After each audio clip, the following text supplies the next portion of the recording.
the genius of Juergen Teller. There isn't any! Joking aside, you may have seen photos like this, or this popping up recently. Picture sets with captions like, "Juergen Teller is going to hell for this," or "This photographer belongs in jail." And if you weren't scrolling too closely, you might be forgiven for thinking that what at first glance appear to be nothing more than amateur photos of random people taken on a phone are actually, in fact, pictures of celebrity after celebrity taken for magazine W. I noticed a lot of people discussing these pictures with reactions of anger, disgust, and frustration that someone with a seemingly deliberate misunderstanding of how to compose a picture people enjoy is able to both get an audience with countless celebrities and have his photos featured in a variety of outlets. So I thought it would be interesting to dissect why these pictures may upset you from a rhetorical standpoint, as opposed to just slapping a "This looks like how my mom takes pictures" caption on a photo set and calling it a day. For starters, let's talk a little bit more about Juergen Teller as an artist. You may be surprised to learn that he's actually been doing work for magazines for decades, shooting models and celebrities alike for much of his career. At 22, Teller moved from Germany to London in 1986, where he quickly began shooting album artwork for tons of musicians like Morrissey and Bjork before transitioning to fashion photography. So now that we know a little bit more about Teller himself, let's focus back on the photographs. The majority of the ones that I'm seeing criticized often consist of flat, wide portraits with a wide depth of field. And when I say wide depth of field, I essentially mean the fact that he has stopped down significantly, bringing everything in the frame in focus. So that's why if you look into the background of a lot of these pictures, when it's not, blown out, you can see it has a very similar focus to the foreground elements, as opposed to a lot of portrait photography where they stop up, allowing for a shallower depth of field, which gives you that background blur, that bokeh as it's called. They're often backlit, completely blown out by the sun, but also not creating a silhouette of the subject. So the people in the photographs are often obscured entirely by shadow, so it's just really hard to see them. They're not really creating a silhouette or anything like that, where the background, despite being very bright, is kind of the centerpiece. Like if you took a photograph of someone in front of a sunset, you might be creating a silhouette with their outline, and the sunset is almost the focus of the picture. But in his case, they are both in shadow and the focus of the picture, and the background is blown out completely. Much of the time, they're obscured by both shadow and objects, so sometimes people are entangled in tree branches or cacti, things of that nature, and with seemingly zero concern for things like controlling your available light, composition, framing, or color correction in post. The way that his photos are shot intensely contrasts with both how most people perceive professional photography and specifically portraits of famous people. We're used to seeing tightly controlled, precisely calculated, heavily curated images that don't simply capture a naturalistic scene for what it is, but heighten them to a status of almost mythos. What Teller does appears to be an almost deliberate attempt at the opposite. Not only do his pictures not glamorize the subject, they seem to make them look extra bad, at least in the examples that I've seen online that people are criticizing so heavily. They take people known for their photogenic ability and almost make them look garish or lifeless in a way.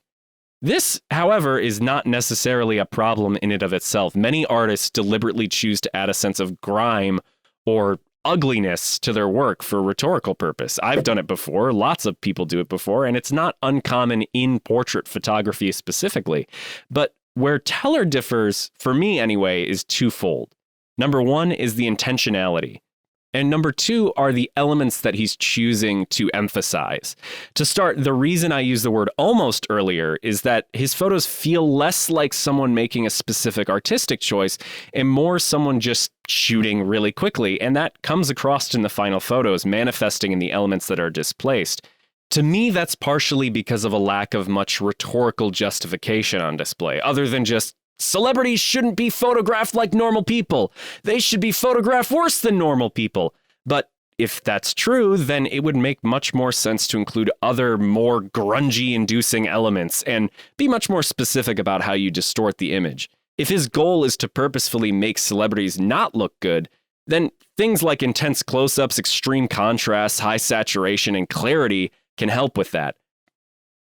Shooting at f/22 or just a really wide depth of field in general prevents us from really focusing on the subject at all, which one could argue is the point. They're meant to be on an equal playing field as everything else. But if that was the case, it would again make more sense, in my opinion, to shoot them naturalistically. Additionally, things like blowing out all the highlights, creating eye lines that direct you to random parts of the image, having people still wear high fashion, and putting subjects in plants don't really seem to serve that purpose either. Plus, if clarity wasn't the intention he wanted to go, highlighting perceived flaws that all humans have or emphasizing those of the subject, he could instead opt for making his subjects look worse through grime, having them in particularly gross areas covered in mud or sweat. Of course, those are just examples, but it highlights probably my biggest issue with his photographic style, that it looks as though someone with very little photography experience is just quickly snapping a shot of someone.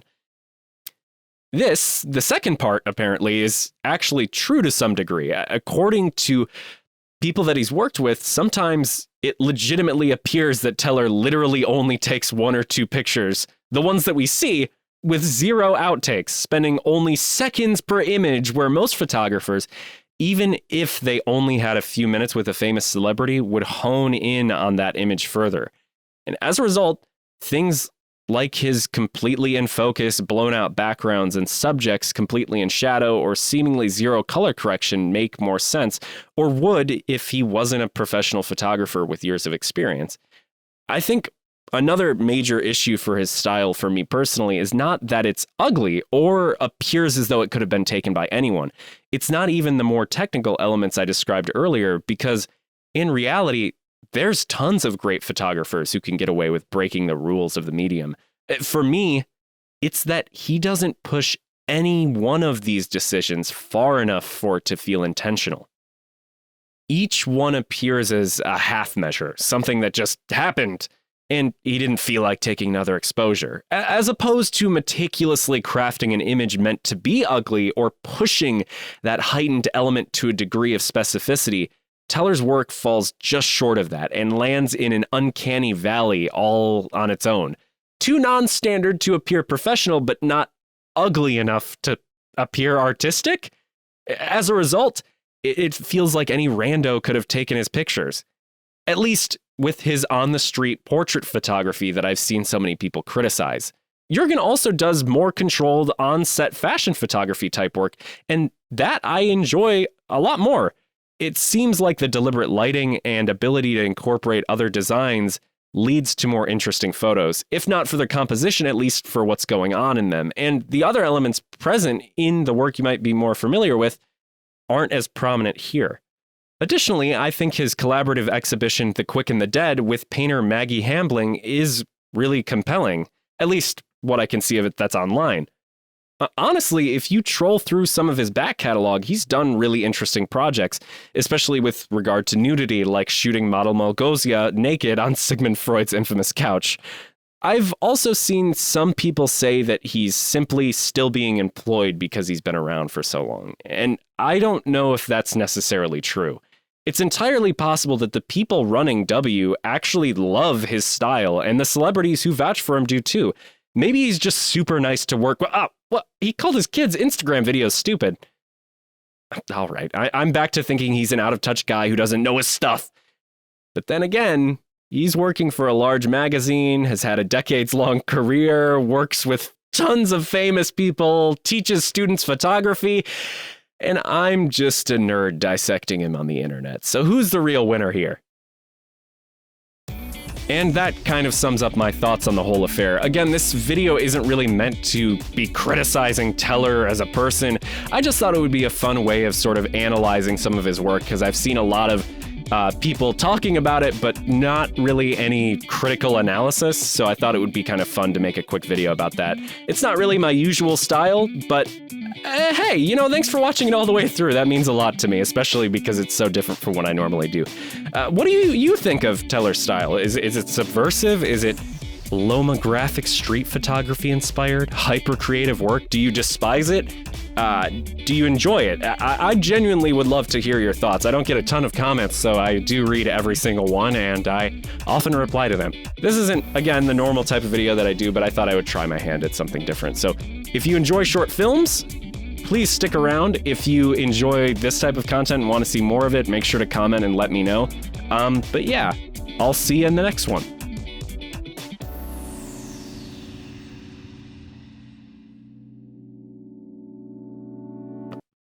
Please hire me for photography work.